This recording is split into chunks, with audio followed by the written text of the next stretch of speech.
So I'm originally from Bozeman, but when I applied to work at Pi, I was living in San Francisco and looking to relocate back to my hometown. It was also during COVID, and I had just completed my first phone interview with Pi and was waiting to hear back if I was moving forward in the application process.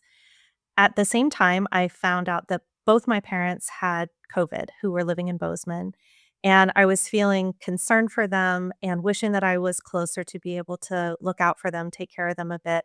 And so I encouraged my folks to give my phone number to a couple of their neighbors in case they needed to get a hold of me for any reason. So it was in that framework that I got a phone call from the Montana 406 area code, and my heart stopped for a minute. I picked up the call, and it was Renee from HR at Pi, and she said, "I bet you're so excited to hear from a 406 number, and I'm here to set up your next interview."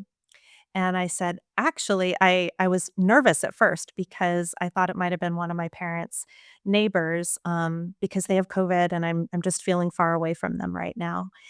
And immediately the conversation shifted, and Renee asked, "What do they need? It snowed last night.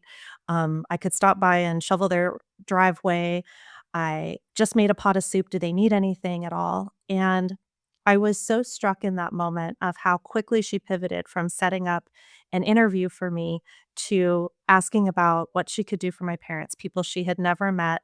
I was not a current employee of the company. She just immediately cared about these folks that I was feeling far away from. And I thought, man, I really wanna work at this company. If they take such an effort to put people first and can pivot so quickly to the human side of a conversation, um, I really wanna be a part of this company, and it's a big part of why I said yes to coming here, and, just have found that to be true over the nearly 5 years that I've worked at Pi.